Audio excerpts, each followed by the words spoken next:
कोई अपना लक साथ में लेके नहीं आता, वो बनाना पड़ता है। अगर आपके पास रिस्क लेने का एटीट्यूड है, मैं गुजराती हूं and we know the business, and business का एक ही फंडा है, higher the risk higher the profit. So अगर 8:30 को आपका एक्सीडेंट होता है और 9 o'clock आप मेंस की एग्जाम देने जा सकते हैं, इंटरव्यू से पहले 1 महीने तक आप हॉस्पिटलाइज्ड है और उससे 1 वीक पहले आप दिल्ली जाके उसकी प्रिपरेशन कर सकते हैं, तो luck has to come with you. उसको आना पड़ेगा और आपको आईपीएस बनाना पड़ेगा।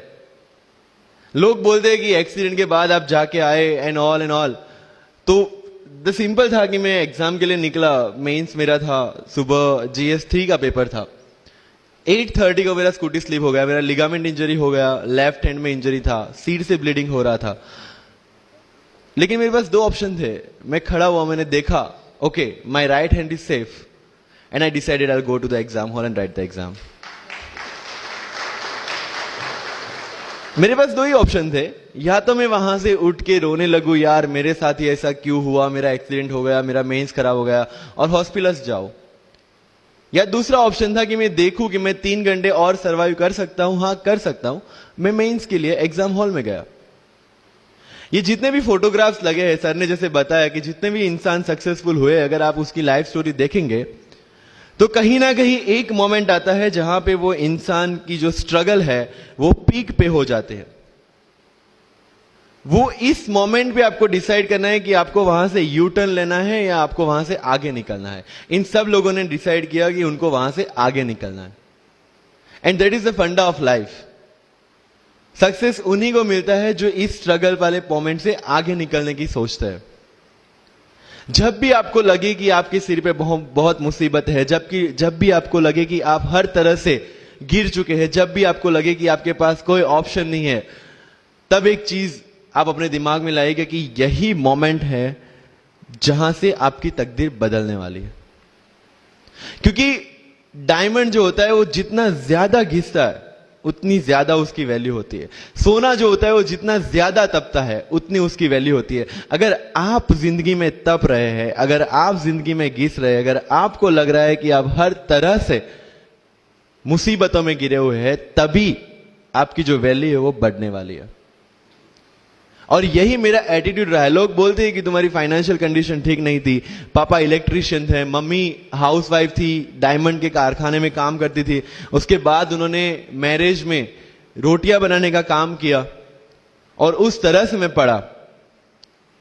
लेकिन जब मुझे पूछा जाता है कि ऐसी कौन सी चीज है आपकी लाइफ में जो आप बदलना चाहते हो, एंड आई सेड नथिंग, क्योंकि अगर वो चीजें नहीं होती मेरी लाइफ में तो शायद आज आपके सामने में नहीं होता।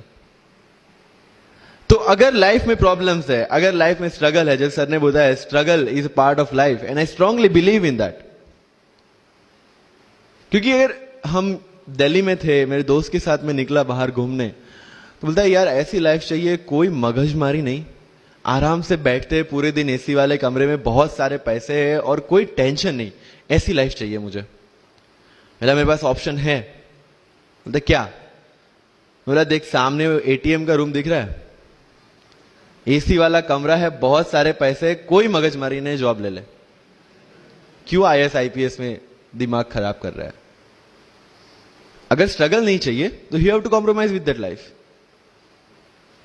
जब भारत वर्ष का सपना चंद्रगुप्त ने देखा, चाणक्य ने देखा, और उस भारत वर्ष को बनाने के लिए जब ये संघर्ष जारी था, और तब राजा धनानंद की डॉटर दुर्धरा से चंद्रगुप्त को प्यार हो जाता है, और जब चाणक्य उनको बोलते कि नहीं तुम्हें उससे दूर रहना है, और तब चंद्रगुप्त बोलता है आचार्य कभी कभी सोचता हूं कि जिंदगी में या ये भारत के सम्राट बनने के लिए इतना त्याग, इतना बलिदान ना देना होता तो। और तब चाणक्य रिप्लाई करते हैं तो हर कोई भारत का सम्राट होता। This is the fundamental rule of life.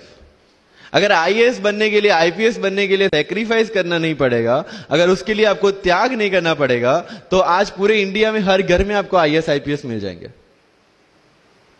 So when you are entering into this game of UPSC और MPSC, Make sure that you have to sacrifice anything which will take you to your goal. लेकिन problem ये है कि हमें tension होती है, यार दोस्त की एंगेजमेंट है, उसकी बर्थडे पार्टी है, उसकी शादी है, अटेंड नहीं करूंगा तो बोलेगा मैं तेरी शादी में नहीं आऊंगा, एंड ऑल. लेकिन बिलीव मी, जब आप आईएएस बन जाओगे, वो सामने से याद दिलाएगा, भाई इनविटेशन कार्ड नहीं भेजा तूने. समझ रहे हो? तो जो कुछ भी इसके लिए सेक्रीफाइस कर रहे हो, वो जब आप उस पोस्ट पे पहुंचोगे, सब कुछ वर्थ है, सब कुछ. मेरा इंटरव्यू था यूपीएससी का, मुझे एग्जैक्ट डेट याद है, 23 मार्च को मेरा इंटरव्यू था. 20 फरवरी को मुझे हॉस्पिटल में एडमिट किया गया क्योंकि मुझे इन्फेक्शन हो गया था बॉडी में, एंड बहुत हाई फीवर था, तो आईवी के अलावा कोई ऑप्शन नहीं था. 1 मार्च को ठीक होके मैंने सोचा चलो दिल्ली निकलते हैं. 2 मार्च को मैं दिल्ली पहुंचा. 3 मार्च को वापस से टॉन्सिलाइटिस का अटैक होने की वजह से फ्लाइट लेके वापस से Palanpur, Ahmedabad. Again hospitalization. 15 March को I got relieved from the hospital. 16 March को मैं दिल्ली पहुंचा और 23 मार्च को I give my UPSC interview. तो 1 महीने का हॉस्पिटलाइजेशन. उसके बाद जब दिमाग में ये था कि मेरे साथ जो लोग इंटरव्यू दे रहे हैं वो 1 महीने से प्रिपरेशन कर रहे हैं, एंड 1 महीने से मैं हॉस्पिटल में था, again I thought this is the moment to prove yourself. I went to the interview और पूरे इंडिया में 2nd highest marks in interview. This is not to say कि मैंने कितना अचीवमेंट लिया, this is just to say UPSC is all about this. मैंने कोई preparation नहीं की थी यूपीएससी के लिए, इंटरव्यू के लिए, but again I scored good marks in interview because UPSC सिर्फ आपका नॉलेज चेक नहीं करता. Make it very clear in your mind. जैसे सर ने बोला, it's a game of wisdom. आपको पहले ऑफिसर बनना पड़ेगा यहां से. यूपीएससी का काम तो सिर्फ थप्पा लगाना है कि हाँ ये ऑफिसर बन गया. जितने भी आईएएस आईपीएस ऑफिसर्स को आप मिलोगे, you will realize this thing कि ऑफिसर वाली क्वालिटीज इसमें पहले से है. आप जब प्रिपरेशन स्टार्ट करते हैं तभी से समझ लीजिए कि आपकी आईएएस और आईपीएस की ट्रेनिंग भी स्टार्ट हो गई.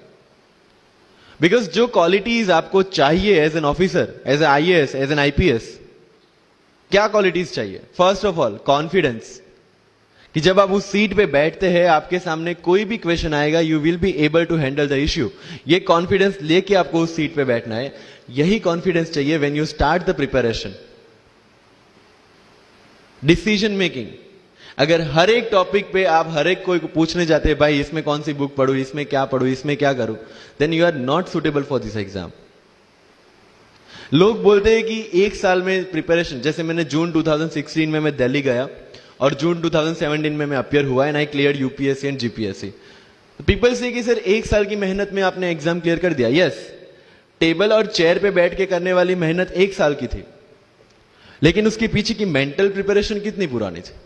जब मैं प्राइमरी स्कूल में था तब सोचा था कि आईएएस बनना है, और तब से मेरी जो जर्नी है, तब से मेरा जो टेम्परामेंट है, तब से मेरा जो एटीट्यूड है, वो इसी डायरेक्शन में था. जब कॉलेज में था तब मैंने एनजीओ